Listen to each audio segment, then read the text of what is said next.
तो छात्रों, आपके डिमांड पर कक्षा 8वीं का विषय समाज विज्ञान का रियल क्वेश्चन पेपर आपका लेके आ चुका हूँ। अभी मजा आएगा ना भिड़ो। टॉप करना चाहते हो तो आपको फटाफट देखना है, क्योंकि आपका यहाँ पे अब आपका कोई पेपर चेंज नहीं होगा। क्या बात है। आपको 50 में से 50 नंबर दिलाने की गारंटी मेरी है। आप 1 से लेकर पूरे आपके 22 तक के आंसर दिखाऊंगा और इनके प्रॉपर आपको आंसर दिखाने वाला हूँ। यहाँ पे क्वेश्चन पेपर आपका रियल आ चुका है और ये क्वेश्चन पेपर अब आपका चेंज नहीं होगा। तो आप यहाँ पे दिल से आप देख लीजिए, पूरे आपके आंसर है 14, 15, 16, 17, 18 और इसके बाद आपका पे 19, 20, 21, 22 और लास्ट आपका पे 22 बार। ठीक है, चलिए इनके आंसर करते हैं और इस वीडियो में धूम मचाते हैं।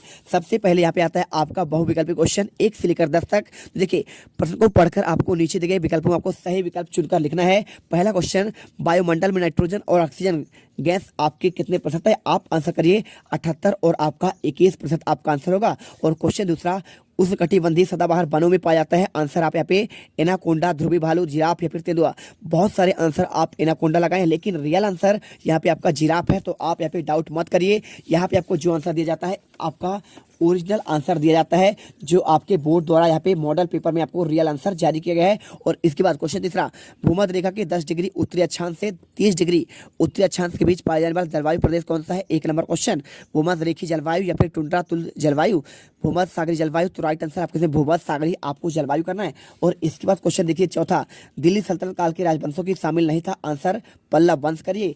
और इसके बाद क्वेश्चन पांचवा, भील, कोली, काकरटीस जनजाति भारत के किस भाग पर निवास करती है? आंसर पश्चिमी कर दीजिए। और इसके बाद बहुत सारे लोग आंसर आपका पूर्वी बता रहे हैं, लेकिन आंसर गलत है, क्योंकि पूर्वी स्थान पर आपके यहाँ पे झारखंड आता है, पश्चिम बंगाल आता है, तो वहां तो आपका भील रहते नहीं है। भील आपके रहते हैं गुजरात वाले एरिया पर, झाबुआ, अलीराज हमारे मध्य प्रदेश में। तो ये आपके मध्य प्रदेश के पश्चिम वाले भाग पर कहलाता है। और पूरे देश का भी आपके पे पश्चिमी भाग ही आपके पे गुजरात और झाबुआ वाला एरिया कहलाता है। तो आपको राइट आंसर आपको इस पर भरोसा रखना है। और इसके बाद क्वेश्चन छठा, विधानसभा सदस्यों को कहते हैं? आंसर विधायक, राज्यपाल, सांसद, प्रधानमंत्री। राइट आंसर आपके पे विधायक करना है। और क्वेश्चन यहाँ पे देखिए, अमृता शेरगिल, कल्पना चावला का संबंध किस क्षेत्र से था? आंसर करिए पेंटर और अंतरिक्ष यात्री। और इसके बाद आठवां, आपको अपने घर का फर्नीचर, मोटरसाइकिल बेचना है तो किस प्रकार का विज्ञापन का इस्तेमाल करेंगे? आंसर सूचनाप्रद विज्ञापन आप लिख दीजिए, पूरे नंबर मिल जाएंगे। और इसके बाद क्वेश्चन आपका मिलेगा यहाँ पे, एक निश्चित दिन लगने वाले बाजार जहां जरूरत के सामान आपको मिल जाते हैं, क्या कहलाता है? आंसर करिए मोहल्ला दुकान, ऑनलाइन बाजार, शॉपिंग मॉल। तो आप जानते हैं साप्ताहिक बाजार क्लियर आंसर होगा। और क्वेश्चन 10वां, 7वीं से 10वीं शताब्दी के मध्य निर्मित भवनों को वास्तुकला की किस शैली पर आपका उपयोग किया गया? तो द्राविड़ आपका नहीं होगा, यहाँ पे होगा डी नंबर, अनुप्रस्थ तुदा शैली। ठीक है, चलिए क्वेश्चन आपका 11वां से लेकर 20 तक देखते हैं। नीचे दिए गए प्रश्नों के उत्तर आपको देना है। क्वेश्चन लिखा है देखिए, शैलियों के आपके प्रकार लिखते हुए इनके आपके एक एक उदाहरण लिखना है। तो आप करिए शैली का प्रकार, पहला अग्नेय, दूसरा अवसादी, तीसरा आपका केंद्रित।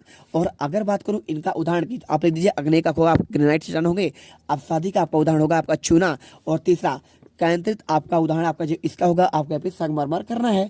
और इसके बाद क्वेश्चन देखिए यहाँ पे 12वां, जल चक्र क्या है? आपको लिखना है 3 नंबर का। तो जल चक्र का तात्पर्य पृथ्वी के स्थल मंडल और जल मंडल तथा वायुमंडल के बीच होने वाले जल के चक्रीय प्रवाह से है। इसमें जल चक्र महासागर से धरातल और धरातल से महासागर पर पहुंचते हैं। और दी गई स्थलाकृति में सारणी में आपको दर्शाना है निक्षेपणकारी शक्ति का नाम, और इधर आपको यहाँ पे निर्मित स्थलाकृति। तो लोहस का मैदान कैसे बनता है? तो आप उत्तर लिखिए पवन द्वारा धोलू के आपके निर्मित, किससे? निक्षेप से। और आपका यहाँ पे बात करें डेल्टा का, तो डेल्टा आपका बनता है कहाँ पे? आपका बनता है बंगाल की खाड़ी पर, जैसे गंगा और ब्रह्मपुत्र के आपका यहाँ पे आपका डेल्टा है। विश्व का आपका सबसे बड़ा डेल्टा यहाँ पे गंगा और ब्रह्मपुत्र का डेल्टा कहलाता है। और बात करें कैसे बनता है? नदी द्वारा महीन सामग्री के आपके जमाव के कारण बनता है। और इसके बाद वाल का निर्माण टिब्बा कैसे बनता है? तो चट्टानों के टूट फूट से बनता है। किससे? आपको चट्टानों के टूट फूट, चट्टानें टूटते हैं तब आपका बनता है यहाँ पे बाल का टिब्बा। और इसके बाद क्वेश्चन देखिए यहाँ पे आपका आता है 14वां। तो 14वां क्वेश्चन आपको यहाँ पे देखना पड़ेगा। क्वेश्चन आपका लिखा गया है, 8वीं से 18वीं शताब्दी के बीच राजाओं द्वारा किन 2 तरह की इमारतों का निर्माण किया गया? आंसर करिए 8वीं से 18वीं शताब्दी के बीच राजाओं द्वारा उनके अधिकारियों ने 2 तरह की इमारतों का निर्माण किया। पहला देखिए क्या है, इमारत से सुरक्षित, और यानी आपके सुरक्षित रहे। सुरक्षित वाले कैसे? आपका यहाँ पे जैसे आपका कोई किला बनता है तो ये आपका सुरक्षित होता है। और इसके बाद दूसरी तरफ की इमारत कैसे बनी? यहाँ पे आराम और विराम, यानी आपको यहाँ पे भव्य इमारतें जो आपके विलासतापूर्ण हो, यहाँ पे गुलाम रहे, आपका सेवा करें। तो ऐसे आपके किले, महल और आपके मकबरे आदि थे। और क्वेश्चन 15 देखिए, दिल्ली सल्तनत काल के आपको 3 विशेषता बतानी है। तो आपको इसमें 3 विशेषता, इस काल के राजाओं के साम्राज्य पूरे आपका उत्तर भारत में फैला हुआ था। दूसरा पॉइंट, दिल्ली सल्तनत काल में भारतीय इस्लामिक वास्तुकला आपको उदय का पूरा आपका काल था। और तीसरा पॉइंट यहाँ पे लिखना है, कुतुबुद्दीन ऐबक इस आपका काल का पहला आपका राजा था। और इसके बाद क्वेश्चन आता है, देखिए यहाँ पे जनजाति समाज के जीविकोपार्जन कि क्या क्या आपके साधन थे। कोई आपको 3 बताना है। जनजाति समाज का जीवन यापन करने के लिए देखिए क्या होता है, कृषि होता है, कृषि कार्य करते हैं, साथ में जंगली जीवों का शिकार भी करते हैं।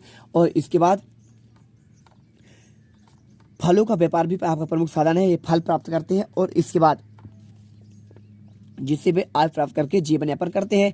और क्वेश्चन देखिए यहाँ पे 16 के बाद आपको 7वां लिखा है, लोकतंत्र समानता को स्थापित करने के लिए संविधान में किए गए 3 आपको प्रावधान बताने हैं। आंसर करिए। लोकतंत्र में समानता स्थापित करने के लिए संविधान में कौन कौन से प्रावधान है। विधि के समक्ष आपका समानता, यानी यहाँ पे विधि के समान कोई भी आपका जाति का हो, धर्म का हो, अमीर हो, गरीब हो, इस राज्य का हो, उस राज्य का हो, मतलब नहीं है कि आप दिल्ली के हो या फिर आप तमिलनाडु के या फिर आप असम के हैं। यहाँ पे किसी भी राज्य का आपका व्यक्ति होगा, उसके सामने कानून तो आपको एक जैसे ही मानेगा, या फिर आप कातिल हो या फिर कैसे हो, जो आपका कानून होगा वही आपके उसके बाद आपको दंड भोगना पड़ेगा। और इसके बाद बात करें दूसरा, लोक नियोजन के विषय में अवसर पर समानता, यानी आपको लोक या फिर जो आपका नियोजन है हर एक व्यक्ति का, या फिर यहाँ पे कोई बूढ़ा हो या फिर बच्चा हो, हर एक सही तरीके से आपको उनका यहाँ पे देखभाल किया जाए। यानी आपका जैसे देखिए मैं बात करूँ यहाँ पे जैसे आपका होता है जननी सुरक्षा योजना, तो यहाँ पे कोई भी आपका धर्म को हो, जाति का हो, इससे मतलब नहीं है, हर एक महिला को इसका लाभ मिलता है। और छुआछूत का अंत, बिल्कुल आपका यहाँ पे छुआछूत का अंत तो होना चाहिए, क्योंकि छुआछूत आपका यहाँ पे देखिए छुआछूत जो आपका होता है ये आपका यहाँ पे बड़े लोग का यहाँ पे सबसे बड़ा आपका विडंबना है। और आपको अभी धर्मनिरपेक्ष मतलब क्या होता है, आप जो है किसी भी धर्म के हो, आप दूसरे धर्म पर पक्षपात नहीं करेंगे, आप उस पर उंगली मत उठाइए, आप उनको उनके जैसा कार्य करने दीजिए, ठीक है। यहाँ पे हर एक धर्म को अपने आप को स्वतंत्रता है। और क्वेश्चन 18वां, विधायक बनने के लिए आवश्यक शर्त कौन है। आंसर करिए। उम्मीदवार को भारत का नागरिक हो, यानी आपका उम्मीदवार भारतीय नागरिक हो, या फिर अमेरिका या फिर कनाडा का रहने वाला, जापान का रहने वाला, चीन का रहने वाला ना हो। और उम्मीदवार की आयु 25 वर्ष पूर्ण होनी चाहिए, यानी आप 25 वर्ष आपका पूरा हो चुका हो। और इसके बाद उम्मीदवार भारत सरकार के तहत किसी भी लाभ पद पर ना हो, यानी आपका वहाँ पे किसी लाभ पद पर ना हो, कोई आपका सरकारी नौकरी पर ना हो।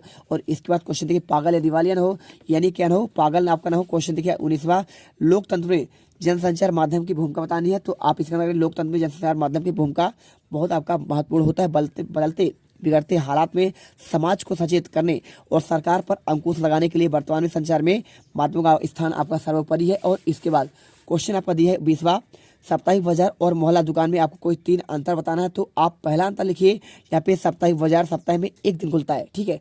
जैसे आपको गुरुवार खुला तो अगले आपको गुरुवार को ही खुलेगा।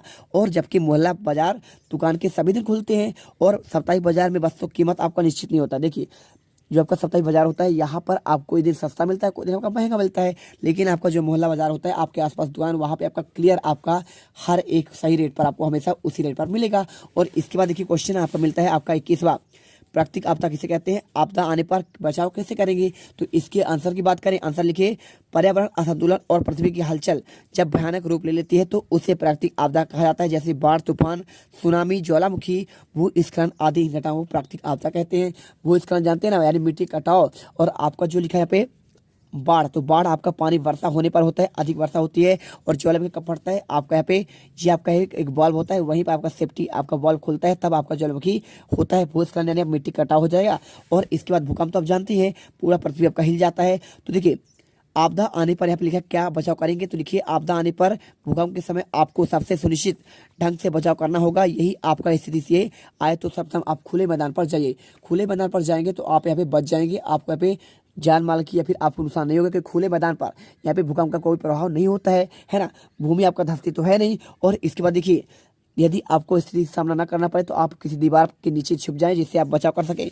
और इसके बाद आपका आता है यहाँ पे क्वेश्चन नंबर 22वां, समानता से क्या है, सरकार द्वारा चलाई जा रही एक योजना का आपका वर्णन करना है। तो 5 अंक का क्वेश्चन है। लिखिए समानता का अर्थ होता है किसी समाज है उसकी उस स्थिति से है जिससे क्या सभी लोग समान अधिकार प्रतिष्ठा रखते हैं, अर्थात कोई भी जाति धर्म को उस पर यहाँ पे क्या हो उसे समान रूप से देखा जाना चाहिए। और एक आपका पे योजना का वर्णन करने के लिए बोल रहा है, लिख दीजिए प्रधानमंत्री आवास योजना। लिखिए प्रधानमंत्री आवास योजना के माध्यम से शहरी और ग्रामीण क्षेत्र में नागरिकों को घर बनाने हेतु पैसे मिलते हैं, जिसे सीधे लाभार्थी खाते पर डाला जाता था। इस योजना के माध्यम से शहरी क्षेत्रों में लोगों को आपका 1,20,000, ग्रामीण क्षेत्र में नागरिकों को आपका 1,30,000 दिया जाता है। आप देखते हैं आजकल यहाँ पे प्रधानमंत्री आवास योजना के तहत बहुत सारे घर बन रहे हैं। यहाँ पे हर एक व्यक्ति के पास, जिनके पास यहाँ पे खपड़े का मकान था या फिर गरीब थे, उनके पास आज घर है। तो हमने देखिए पूरे आपके 22 क्वेश्चन के आंसर आपको देख लिए हैं, और आपने यदि आपको पूरे आंसर देख लिए 21वां का आंसर, और यहाँ पे आपका 20वां, 19वां, और इसके बाद 18वां, 17वां, 16वां, 15वां और 14वां, और इसके बाद आपका यहाँ पे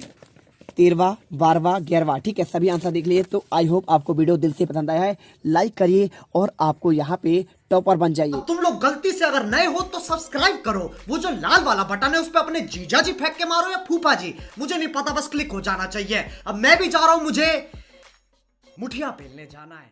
बाय। वो है